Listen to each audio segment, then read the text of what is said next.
मतलब मेरी इन सारों को एडवाइस होगी कि ये सब के सब अपने हेलीकॉप्टर जो है उसकी तैयारी कर लें और उस हेलीकॉप्टर में एक्स्ट्रा फ्यूल टैंक उसको कहते हैं, एक्सटर्नल फ्यूल टैंक्स, वो लगा लें और उस पर तकरीबन कई फ्यूल टैंक्स में 4000 लीटर फ्यूल आ जाता है, वो करा लें एक्सटेंडेड रेंज के लिए, क्योंकि हेलीकॉप्टर MI-17 की इतनी रेंज नहीं है कि वो आपको ईरान इस्लामाबाद से पहुंचा सके, एक्सटेंडेड फ्यूल टैंक के साथ शायद पहुंच जाएंगे। और कोर्ट में एक वकील साहब को फूड पॉइजनिंग हुई थी, तो जज ने बात की, तो वज़ीर-ए-आज़म साहब से उन्होंने बात की, तो उन्होंने कहा जी मुझे भी इस तरह हुआ था इस गर्म मौसम में, क्योंकि खाने की अशिया जो हैं वो गर्म रखी नहीं जाती हैं, तो उसकी वजह से मुझे भी हुई थी फूड पॉइजनिंग और उस पर हमने तशवीश का इजहार किया था कि एक साबिक वज़ीर-ए-आज़म, उनको आप बेसिक जो उनका हक है वो भी आप ना दें और उनके लिए आप या तो जेल का रेगुलर खाना बनाए, नहीं उनको मुशक्की दिया हुआ है और मुशक्की जो है वो मखसूस चीज़ें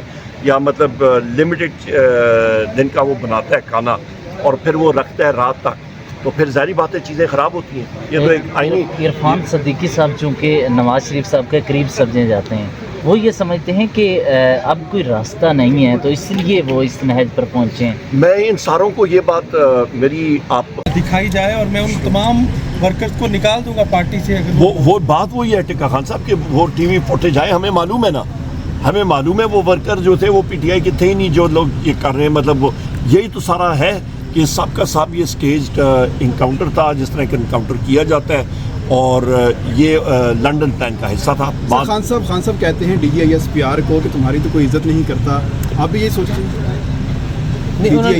मुझसे उन्होंने पूछा था कि जी आपने इंटरव्यू सुना, मैंने कहा भाईजान मैं तो जलसों के प्रिपरेशन में उस दिन सवाबी में बैठा हुआ था, मैंने तो इंटरव्यू सुना नहीं।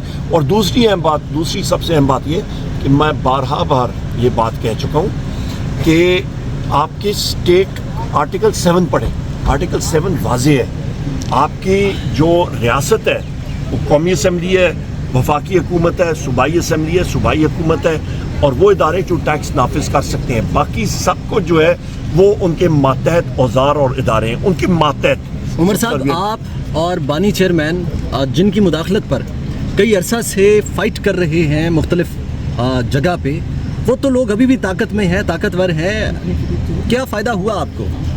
किसकी बात कर रहे हैं आप? जिनकी मुदाखलत इस टाइम चल रही है, अभी भी वो पावर में है, जो फाइट आपकी जारी है वो उससे उनके ऊपर कोई असर नहीं पड़ रहा ना हो। हम लोगों ने अपना जो आईन और कानून की बालादस्ती है, हम लोग अपनी जगह पे खड़े हैं। क्या होगा? जान से मारेंगे, मरना तो है एक दिन, नहीं आज नहीं मरेंगे तो कल मरेंगे, कल नहीं मरेंगे परसों मरेंगे, गोली से मरेंगे, बिस्तर में मरेंगे, मरना है भाईजान।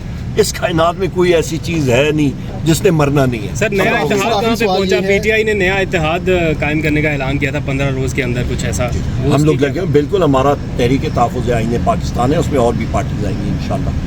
मौलाना के साथ कोई मुज़ाकरात आगे बढ़े हैं? अभी मौलाना साहब के साथ हमारी असद कैसर साहब ने मुलाकातें की हैं और वो उनका अपना एक ट्रैक वो चल रहे हैं, अपनी तहरीक वो चला रहे हैं, हम लोग अपनी तहरीक चला रहे हैं इंशाल्लाह। और आपने देखा था TTAP का तहरीक तहफ़्फ़ुज़ आईन पाकिस्तान का बेहतरीन जलसा हुआ था आपका स्वाबी में, और इंशाल्लाह 22 अगस्त का जलसा इस्लामाबाद में होने जा रहा है, कोई दावत देंगे मौलाना साहब को जलसे में? नहीं, हमारी तो इस वक्त जब तक चीज़ें फाइनलाइज नहीं होती तब तक तो नहीं होता, उनका अपना ट्रैक। उमर यूसुफ, लास्टली ये बताइएगा, हमाद अज़हर साहब ने जलसे में कहा था कि वो सितंबर में अडियाला की जानिब लॉन्ग मार्च करेंगे, उस हवाले से कुछ तैयारी? सब ऑप्शंस जो हैं वो टेबल पे होती हैं, हमें दीवार से लगाया जा रहा है। हम लोग लॉन्ग मार्चेस भी करेंगे, हम लोग शॉर्ट मार्चेस भी करेंगे, हम लोग क्विक मार्चेस भी करेंगे, हम लोग स्लो मार्चेस भी करेंगे, हम लोग जलसे भी करेंगे, हम लोग जुलूस भी करेंगे।